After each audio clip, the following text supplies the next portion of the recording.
close the gate.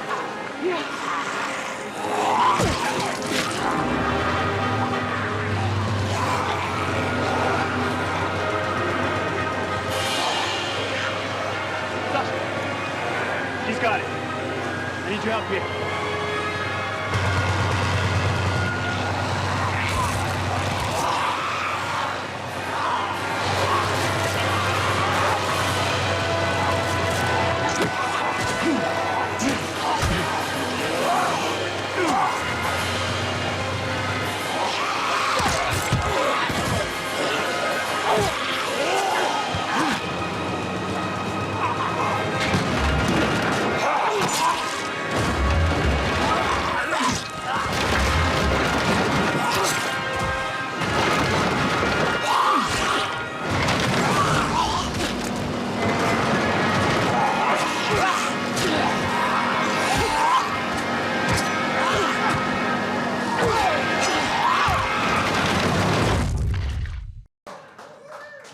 We've got Jesus here today.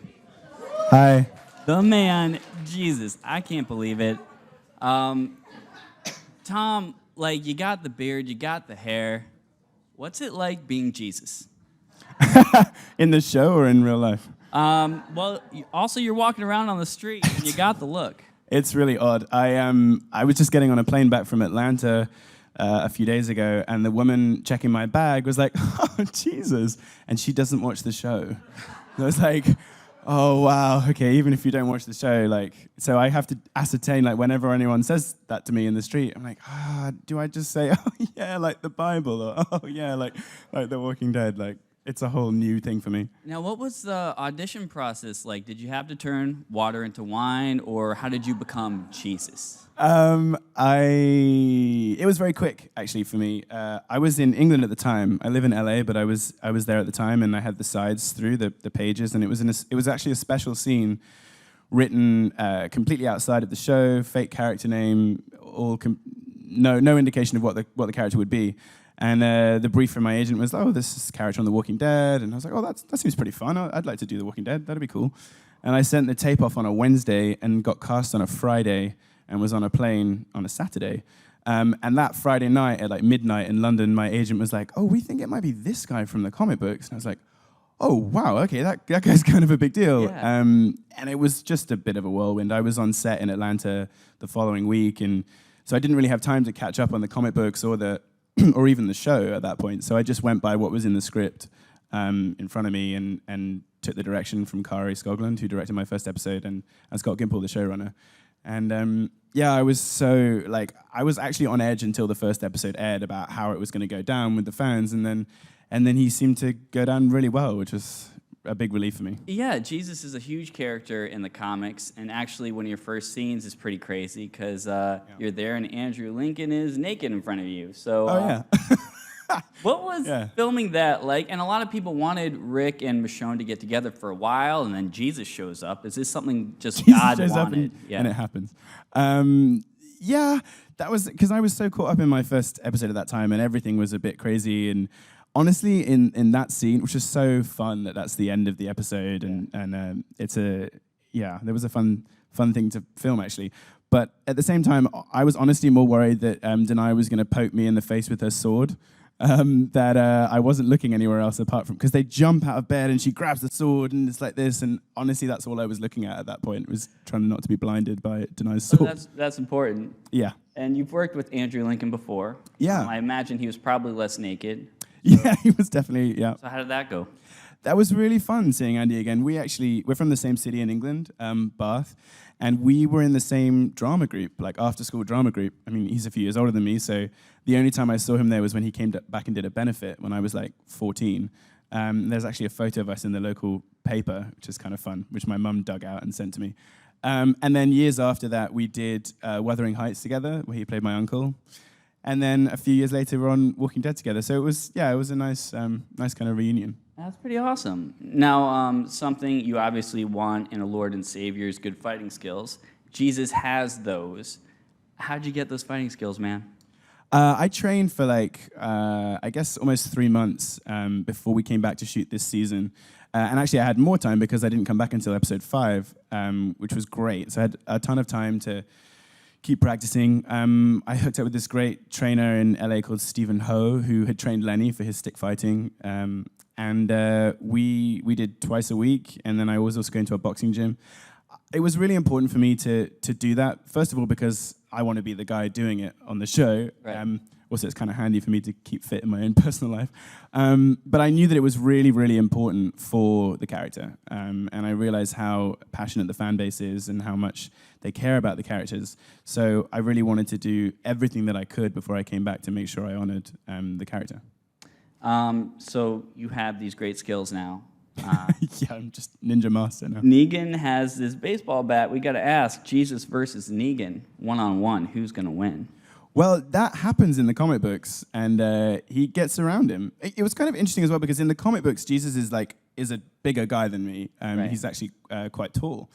And so when Stephen and I were working on how I would operate, because Jeffrey's taller than me, obviously. So if that did happen in the show, what would we do and how would it work? And actually in the comic books, he's very much like ducking under the bat and coming in and he's Right. using his, even though he's taller, he's using his wire. It's kind of like Mountain versus Viper. Yeah, and I think that's, if it happened in the show, then it would very much be like that. He's very tactical and targeted with how he would fight someone. And so far in the show, you've only seen him against walkers, but I think he'd be very different against human beings. Now, when Negan came to the show, obviously there was a big reveal of who he hit with the baseball bat. What was it like keeping that a secret? It was a nightmare. Really? It was just a nightmare.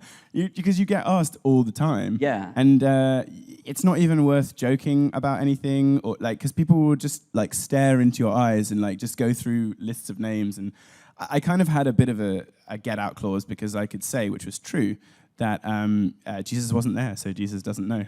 and actually, Michael told me, he was like, oh, I might be, and I'm like, I don't know, because me myself, I'm in the show, I didn't know until the show aired. And Michael was like, oh, I might not be, and I was like, I don't know, you're probably just pulling my chain. I honestly, until the show started again, I didn't know for certain that it was Really? happening. Yeah. So but it was good, because I kind of got out of all those questions. I can't imagine what it was like for Michael and Stephen. Now, you say Jesus doesn't know, but obviously you're Jesus. You know a lot of stuff. So we've got some... Not actually Jesus. We'll find out. But we've got some unanswered Walking Dead questions. I'd love to see if you can help us out. Sure. One of them is a big one. Do zombies poop?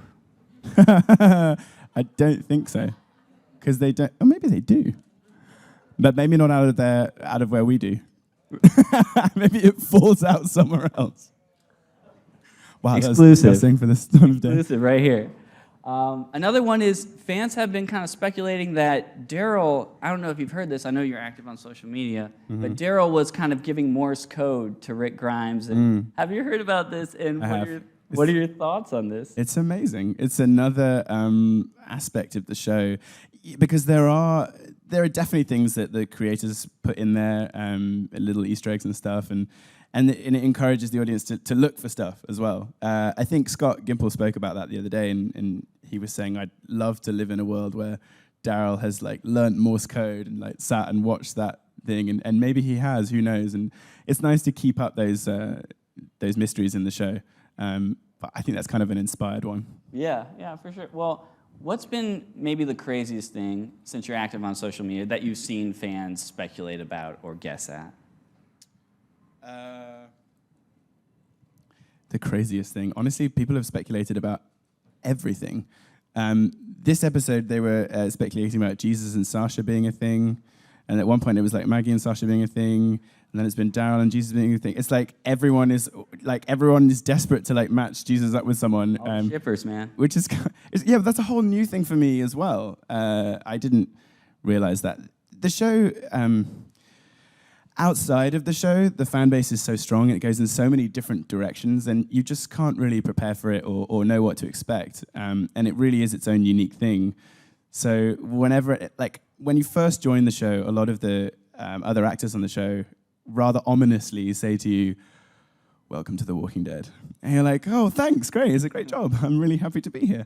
But then you realize that it's so much more than just being on a TV show. There's so much more to it outside of just doing the job, which at the end of the day, it's a job. You know, we turn up and do our job and go home. But outside of just doing our job, there's so much more that comes with it, which is so great and enjoyable to engage with.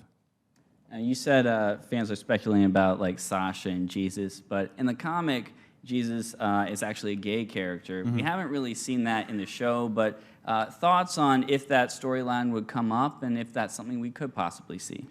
I think that would be amazing. I know that Kirkman has said, about the comic books that, I mean, yeah, who cares? He's a badass and he happens to be gay. I think that's one of the strongest things about Robert and how he writes the comic books is that there are no, why wouldn't he be? And I see no reason why that would be different in the show. Now, one thing where the comics is varying a little bit, we see Carl show up in the back of the Savior truck with Jesus. Yeah. What was filming that like? It was really fun, and I like how it ended up at the end. And I enjoy how people have reacted to that because Jesus is like, he gets in the back of the truck and he sees him and he's like, oh, okay, cool. Yeah. Let's go see what we're going to do. And not as just like, oh, what's this kid doing here? Or, oh, whatever. Like, he's very much, everyone's on their own path and does what they have to do. And cool, okay, let's see what happens next. And yeah, that was a nice ending to that episode, I thought. Now, it has caused a lot of speculation, though, because Chandler Riggs is starting college and his 7-year contract is up. Have you seen this? Yeah, I've just been catching up on that, actually. And honestly, it just made me think about it. And I was like, oh, yeah, maybe. Yeah. But I think, I mean, I can't comment on Chandler and what he's going to do. But yeah, I think Carl is the future of the show. Is the future of the comic books. I think at the end of the day, I think Carl is the guy at the end on the last page. And I don't know if they'll go that way on the TV show, but I think it would be a logical place for them to go. So who knows? So Jesus and Carl in the truck, what do you think we can expect in future episodes? I think you can expect to see how they approach the situation, and they might not approach it in the same way. Really? Yeah. Now, there's another big theory out there. Love to get your take on. People out there say Walking Dead is a sequel to Breaking Bad. Have you heard about this? I heard that one as well. I actually, to my shame, have not watched Breaking Bad, so I can't comment on that. But I have heard that. What is it? It's Walter White started the apocalypse? Yeah. They say a strain from his meth. Yeah. I read another thing about Breaking Bad. What do you guys think? I'm into it. There was another theory about Breaking Bad, which is that if it took place in England or Canada, the storyline would never have happened because of universal healthcare, which I thought was kind of a funny thing as well. It's like that whole storyline wouldn't have happened. What's been your favorite experience since being on this show? Because it does have a crazy fan base.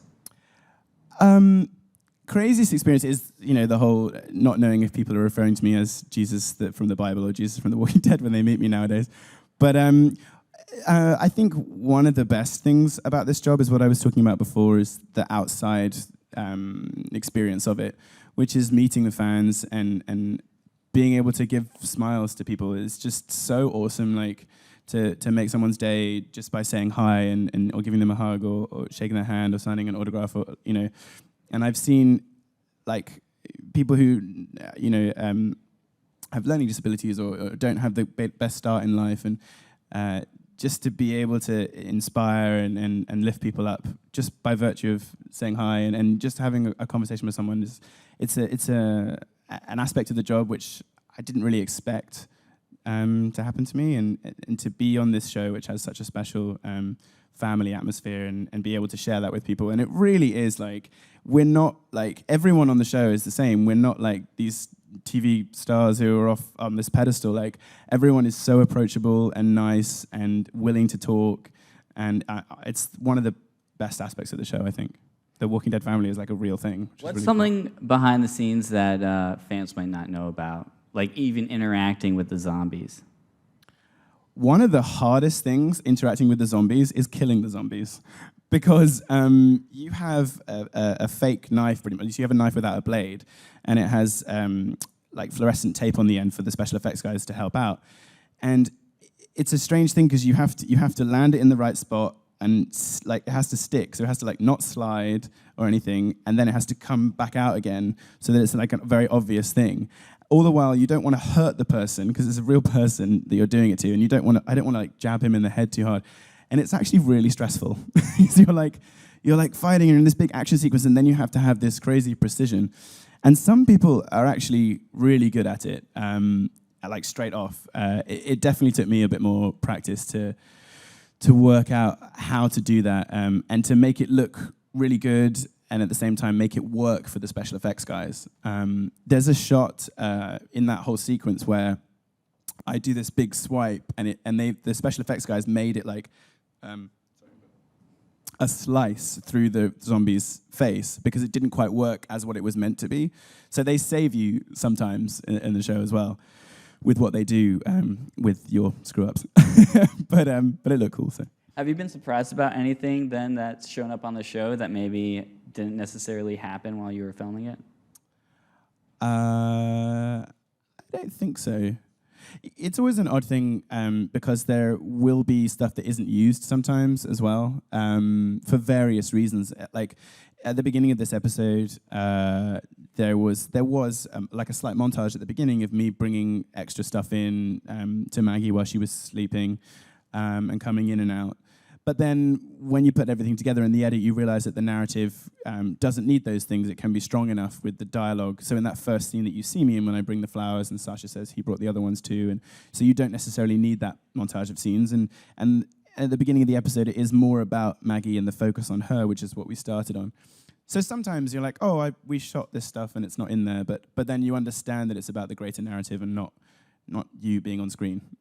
Now, what about, like, we've seen a lot of solo character episodes. We just saw one with Tara.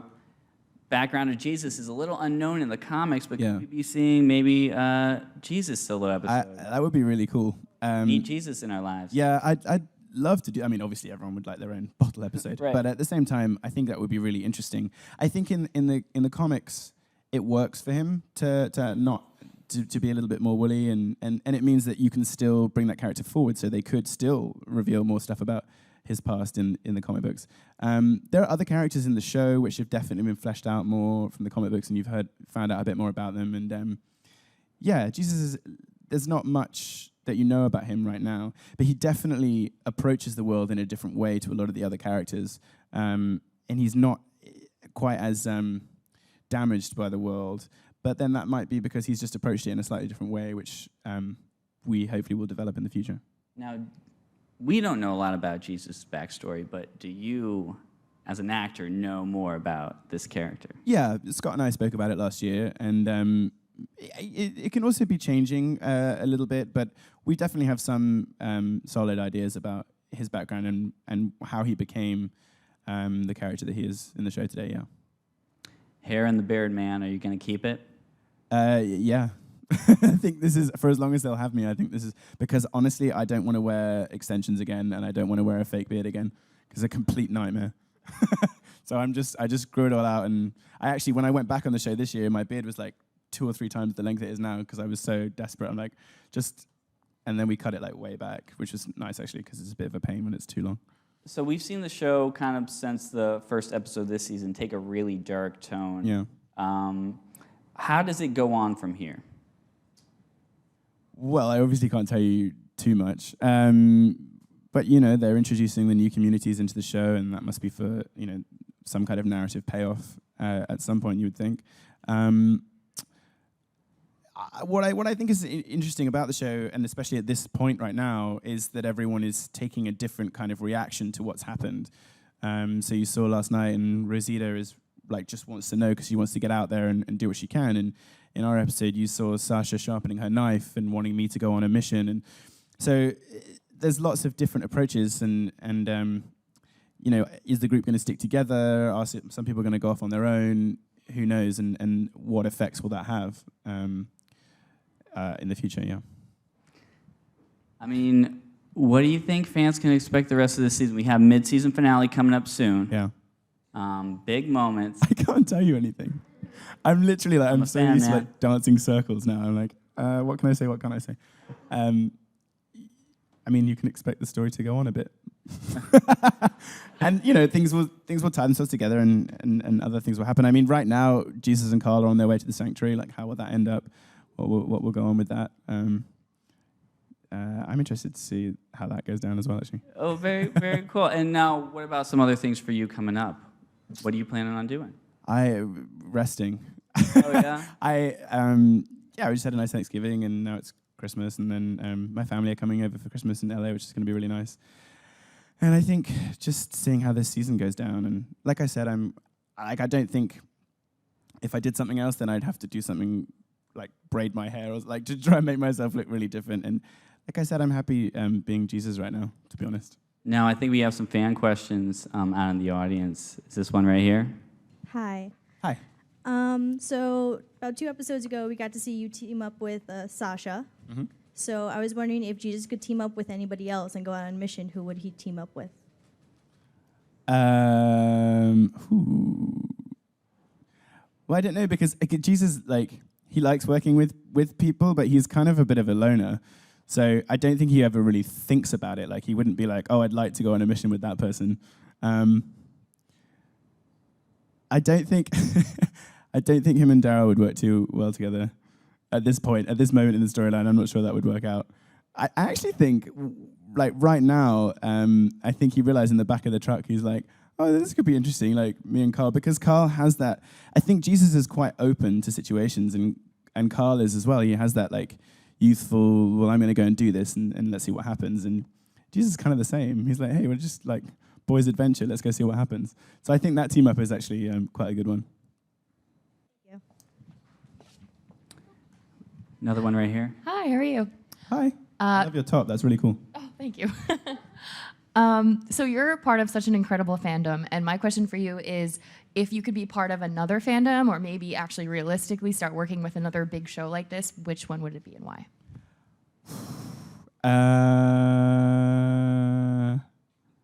I'm not sure. I haven't really thought about it. What's fun is that we end up seeing each other, all these other different fandoms at the conventions and stuff, and so, like, I'm friends with Karen Gillan from Doctor Who, and then, like, we know the Vampire Diaries guys we see, and, like, it's really interesting seeing all these different crossovers at the conventions. I really enjoy our fandom. I'm not really sure. I haven't really thought about it. But I do love it when there's crossovers. So, like, obviously we have a huge crossover now from Supernatural with Jeffrey Dean Morgan. And I saw Cudlitz posted a picture of himself in the, can't remember the family name, in their car in the show, which I thought was really fun. I don't know. I kind of all see us as one big fandom, really, because there is a lot of crossover. I have to think about that. Maybe I'll put it on Twitter later. Hey, how are you? Hi, I'm Will. I was wondering, how often do the scripts get released? Like, do you get all of the episodes, like, at the beginning of the season, or are you reading as you shoot? No, we're reading as we shoot, because they want to get them, obviously, on point, and they sketch out a certain amount, and then they kind of see how it's going and how the actors are interpreting it and which way. Like, I know that Scott has, like, a view for the whole season because you have to, but then within that it changes. But generally, we get them like an episode earlier, which is good because otherwise you can't concentrate on the one that you're doing.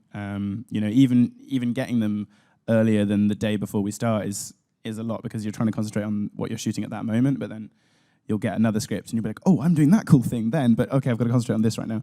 So it can be a little bit confusing. But yeah, we get them pretty close to shooting. All right, guys. And I guess we got some big moments coming up. We haven't heard too many spoilers, but they're coming. Walking Dead, Sundays on AMC. Check it out. Thanks to Tom.